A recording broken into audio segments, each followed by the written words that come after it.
दिल्ली कमा रहे हैं, लोहा फैक्ट्री में काम कर रहे हैं, वहां से पैसा भेज रहे हैं ताकि बच्चे की नौकरी लग जाए तो उसके घर में सुधार आ सके। लेकिन आप लोग कर क्या रहे हो? ये बच्चों के साथ कैसा अन्याय कर रहे हैं? जायज मांग है, कोई उनका नाजायज मांग नहीं है। आप एक एक एग्जाम का नोटिफिकेशन निकालने में 2-2 साल लगा दे रहे हो, 3-3 साल लगा दे रहे हो। आप एक एक एग्जाम क्लियर कराने में 3-3 साल लगा दे रहे हो, 2-2 साल लगा दे रहे हो। ऐसा क्यों कर रहे हो? एक बच्चे का दुख नहीं समझ पाओगे। जो बेरोजगार बैठा हुआ है उसको माँ बाप भी उसको बोझ समझते हैं। आप फिर भी सरकार हो, एक बेरोजगार युवक का दर्द इस दुनिया में कोई नहीं समझ सकता। मैं उन पुलिस वालों से क्वेश्चन करना चाहता हूँ, क्या वो कभी छात्र नहीं थे? क्या उन्होंने पेपर लीक का सामना नहीं किया? कल जो पटना के गांधी मैदान में प्रोटेस्ट हुआ वो किसी पार्टी का प्रोटेस्ट नहीं। कल जो प्रोटेस्ट हुआ वो सिर्फ और सिर्फ स्टूडेंट, छात्रों और छोटे बच्चों का प्रोटेस्ट। उनकी सरकार से सिर्फ यही मांग थी, आप जो एग्जाम ले रहे हो बिहार में उसमें पारदर्शिता लाया जाए और किसी भी एग्जाम का कैलेंडर जारी, किसी भी पेपर का कैलेंडर जारी हो कि इस मंथ में इस चीज का एग्जाम होगा, इस मंथ में इस चीज का एग्जाम।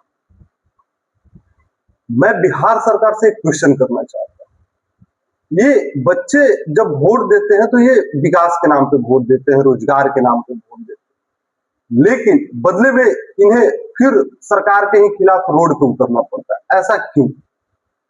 सरकार को ऐसा रूल लाने में क्या दिक्कत हो रही है कि एग्जाम देने के बाद आंसर की बच्चों को देना चाहिए? जो बच्चों का जायज मांग है, कोई उनका नाजायज मांग नहीं है। आप एक एक एग्जाम का नोटिफिकेशन निकालने में 2-2 साल लगा दे रहे हो, 3-3 साल लगा दे रहे हो। आप एक एक एग्जाम क्लियर कराने में 3-3 साल लगा दे रहे हो, 2-2 साल लगा दे रहे हो। ऐसा क्यों कर रहे हो? दूसरी बात, कोई भी एग्जाम हो रहा है उसमें पेपर लीक हो जाए, ऐसा क्यों? आप एक बच्चे का दुख नहीं समझ पाओगे। जो बेरोजगार बैठा हुआ है उसको माँ बाप भी उसको बोझ समझते हैं। आप फिर भी सरकार हो, एक बेरोजगार युवक का दर्द इस दुनिया में कोई नहीं समझ सकता, क्योंकि जब वो खाना बनाता है तो खुद से बनाता है। जो पटना से घर आता है और घर से पटना पढ़ने जाता है तो एक उम्मीद लेके जाता है, इस मंथ नहीं अगले मंथ, अगले मंथ नहीं उसके अगले मंथ, मिनिमम 6 मंथ में सरकार एक ऐसी योजना लाएगी या ऐसा नोटिफिकेशन निकालेगी जिसमें मेरा सिलेक्शन हो सकता है। लेकिन सरकार ऐसा नहीं कर रही है। सरकार को एग्जाम कैलेंडर निकालने में क्या दिक्कत है? और जो कल प्रोटेस्ट हुआ उसमें मैंने एक चीज देखा और नोटिस किया कि जो लोग पुलिस प्रशासन में अभी सेलेक्ट होके चले गए हैं या हैं, वो लोग छात्रों से बर्बरता कर रहे थे, दुर्व्यवहार कर रहे थे, अपमानजनक बातें उनको बोल रहे थे। मैं उन पुलिस वालों से क्वेश्चन करना चाहता हूँ, क्या वो कभी छात्र नहीं थे? क्या उन्होंने पेपर लीक का सामना नहीं किया? क्या ये बच्चों की मांग नाजायज है, गलत है? आप इसको समझाओ ना कि गलत है, इनकी मांग कैसे गलत है? इन्होंने सिर्फ इतना ही तो मांगा है कि आप जो एग्जाम ले रहे हो वो फेयर तरीका से होना चाहिए, और जो आप एग्जाम ले रहे हो उसका आंसर की मुझे मिलना चाहिए ताकि मुझे पता तो चले कि मेरा इतना प्रश्न सही है और इतना प्रश्न गलत है।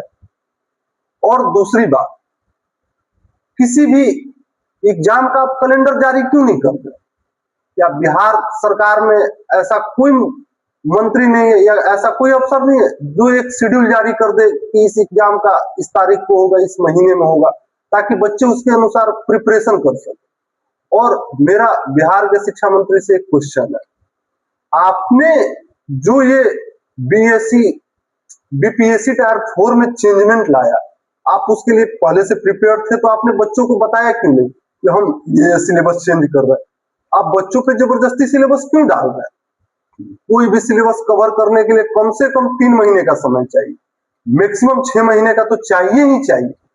बच्चे इसलिए नहीं बैठे हैं कि मैं पिछले एग्जाम को देख के सिलेबस कवर कर रहा हूँ, पढ़ रहा हूँ, और आज नोटिफिकेशन निकला उसमें पता चल रहा है कि आपने सिलेबस चेंज कर दिया। ऐसा नहीं होना चाहिए, क्योंकि जो बच्चे तैयारी कर रहे हैं, जिनके माँ बाप घर में, किसी के पिताजी मजदूरी करके पैसा दे रहे हैं, किसी के पिताजी दिल्ली कमा रहे हैं, लोहा फैक्ट्री में काम कर रहे हैं, वहां से पैसा भेज रहे हैं ताकि बच्चे की नौकरी लग जाए तो उसके घर में सुधार आ सके।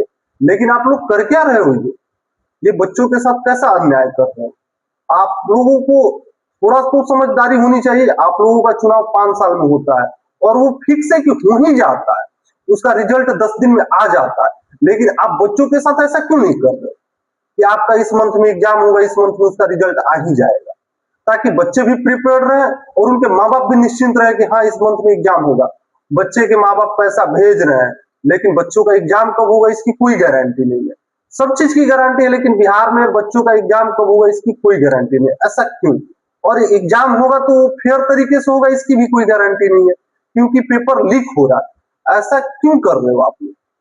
पेपर लीक हमेशा रोकना चाहिए, क्योंकि जब भ्रष्ट लोग भ्रष्ट पैसा देकर, अगर कोई आपके पास या आपके ऑफिस में जो काम करेगा वो घूस लेगा ही लेगा, क्योंकि उसने पहले घूस देकर नौकरी ली है, उसने मेहनत करके नौकरी नहीं ली है, और उसको नौकरी का कभी भी एहसास नहीं होगा कि मैंने नौकरी अपने मेहनत से ली, इसलिए वो काम करने में भी कोतावली करेगा, वो अच्छे से काम भी नहीं करेगा, क्योंकि उसको तो यही लगेगा कि मैंने पैसा दिया इसलिए मुझे नौकरी मिली है, मैं अगले से घूस लेके पैसा कमाऊंगा और मैं अपने काम को अपने तरीके से करूंगा, क्योंकि उसको तो आदत बन रखा है।